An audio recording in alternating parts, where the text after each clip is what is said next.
வணக்கம். இப்போ இந்த வீடியோ ப்ரெசன்டேஷனில் நம்ம MCX க்ரூட் ஆயில் மார்க்கெட்டில் இன்றைக்கி எப்படி ட்ரேட் பண்ணலாம் அப்படின்றத பற்றி பார்க்குறதுக்கு முன்னாடி நேற்று மார்க்கெட்டில் என்ன நடந்தது, நம்ம என்ன எதிர்பார்த்தோம், அதாவது வெள்ளிக்கிழமை மார்க்கெட்டில் என்ன நடந்தது, நம்ம என்ன எதிர்பார்த்தோன்றதை பற்றி பார்க்கலாம். நீங்கள் பார்த்துட்டு இருக்கிறது க்ரூட் ஆயிலோட 7 நிமிஷம் கேண்டில் ஸ்டிக் சார்ட். இந்த கேண்டில் ஸ்டிக் தான் இந்த மார்க்கெட்டோட ப்ரைஸ் ஓப்பனிங், வெள்ளிக்கிழமை மார்க்கெட்டோட ப்ரைஸ் ஓப்பனிங். 3070 பக்கமாக ஓப்பன் ஆகிருக்கு க்ரூட் ஆயில் மார்க்கெட். நம்ம என்ன எதிர்பார்த்தோம்னா க்ரூட் ஆயில் பையிங்க்கு சாதகமாக இருக்கும்னு எதிர்பார்த்தோம். அது மட்டும் இல்லாமல் இந்த 3106லேருந்து 120க்குள்ளே மார்க்கெட் ஒரு நல்ல ரெசிஸ்டன்ஸ் எடுக்கலாம் அப்படின்றதும் எதிர்பார்த்துட்டு இருந்தோம். ப்ரைஸ் ஓப்பன் ஆனது நம்ம எதிர்பார்த்த டார்கெட் மற்றும் ரெசிஸ்டன்ஸான இந்த 3106லேருந்து 120க்குள்ளே ப்ரைஸ் போன உடனே ஓரளவு மார்க்கெட்டில் நல்ல ரெசிஸ்டன்ஸ் இருந்து மார்க்கெட் நம்ம எதிர்பார்த்த மாதிரி ஒரு கரெக்ஷன் கொடுத்து 3020 பக்கமாக வந்து 3035 க்ளோஸ் ஆகிருக்கு. நம்ம எதிர்பார்த்தது எல்லாமே அப்படியே நடந்திருக்கு. சரி, இன்றைக்கி என்ன பண்ணலாம் அப்படின்னு பார்த்தோம்னா, இன்றைக்கி மார்க்கெட்டோட ப்ரைஸ் ஓப்பனிங் 3040லேருந்து 50க்குள்ளே ஓப்பன் ஆகிறதுக்கு வாய்ப்பு இருக்கிற மாதிரி வெளிநாட்டில் இருக்கிற நைமெக்ஸ் மார்க்கெட் வச்சு பார்க்குறப்ப தெரியுது. அந்த அடிப்படையில் தொடர்ந்து க்ரூட் ஆயில் மார்க்கெட் பையிங்க்கு சாதகமாக இருக்கும்னு நம்ம எதிர்பார்க்கலாம். ஒரு சில விஷயங்கள் எது வரைக்கும் நீங்கள் பை பண்ணலாம் அப்படின்னு பார்த்தோன்னா 2960 வரைக்கும் நீங்கள் பை பண்ணலாம். எதனால் 2960 வரைக்கும் பை பண்ணலாம் அப்படின்னா, இந்த கான்ட்ராக்ட் ஆரம்பத்திலே நம்ம சொல்லியிருந்தோம், இந்த கான்ட்ராக்டோடைய நோக்கம் 3000 அப்படின்றத தொட்டுட்டு அதை உடைச்சிட்டு மேலே போகிறதா இருக்கலான்ட்டு அது நடந்துடுச்சு. இப்போ என்னென்னா, இந்த 3000க்கு மேலே தொடர்ந்து மார்க்கெட் நின்றுச்சு அப்படின்னா வரப்போகிற கான்ட்ராக்டுக்கு 3000 அப்படின்றது ஒரு சப்போர்ட்டாக இருந்து மார்க்கெட் படிப்படியாக க்ரூட் ஆயில் மார்க்கெட் கொஞ்சம் கொஞ்சமாக ஏற்றத்தை சந்திக்கிறதுக்கு ஒரு அடிப்படை சப்போர்ட்டாக இருக்கிறதுக்கு வாய்ப்புண்டா அப்படின்றது நம்மளுடைய அடுத்த கேள்வி. அப்படின்னா 3000 அப்படின்றது ஒரு நல்ல சப்போர்ட்டாக இருக்கணும் இந்த கான்ட்ராக்டுக்கு. சரிங்களா?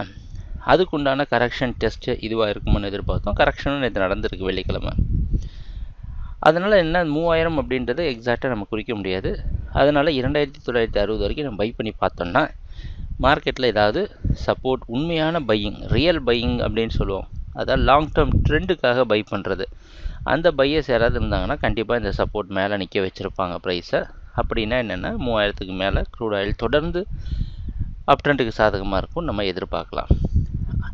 3000 2960 இந்த ஜோன் உள்ள ப்ரைஸ் ட்ரேட் ஆகிற நேரத்தில் இந்த ரெண்டு ஜோனுக்கு நல்ல தடுமாறிட்டு இருந்ததுன்னா என்ன அர்த்தம்னா, அங்கே இருக்க ட்ரேடர்ஸ் எல்லாத்துக்குமே ஒரு குழப்பம் இருக்குது.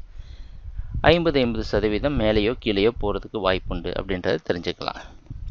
அது நடக்காமல் 2960 கீழே வந்து ப்ரைஸ் க்ளோஸ் ஆச்சு அப்படின்னா மார்க்கெட்டில் பையிங் ரொம்ப வீக்காக இருக்குது. 3000 அப்படின்றது ரெசிஸ்டன்ஸாக மாறி மார்க்கெட் 3000 அடிப்படை ரெசிஸ்டன்ஸை வச்சு டவுன் ட்ரெண்டுக்கு சாதகமாக இருக்கும். கண்டினியூஷன் ஆஃப் டவுன் ட்ரெண்ட் அப்படின்றோம்.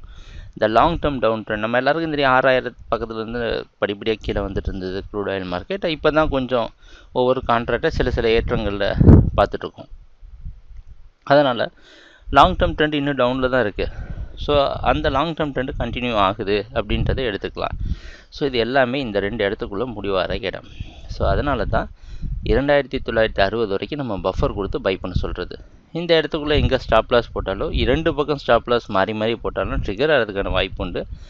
எப்போவுமே நான் குறிப்பிட்டு சொல்கிறது, கரெக்டான இடத்துல கரெக்டான நோக்கத்தில் ஸ்டாப் லாஸ் நம்ம ஃபிக்ஸ் பண்ணோன்னா கண்டிப்பாக நம்ம ஸ்டாப் லாஸ் ட்ரிகர் ஆகிறது மட்டும் இல்லை, நமக்கு ஒரு தெளிவு கிடைக்கும்.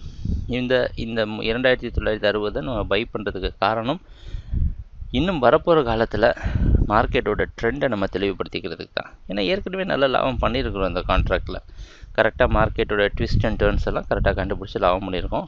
ட்ரேடிங் பண்ணுறப்போ பார்ப்போம் என்னென்ன மாற்றங்கள் நடக்குதுன்னு. எங்கள் வீடியோ ப்ரெசன்டேஷனை தொடர்ந்து பார்த்துட்டு வந்ததுக்கு மிக்க நன்றி, மகிழ்ச்சி, வணக்கம்.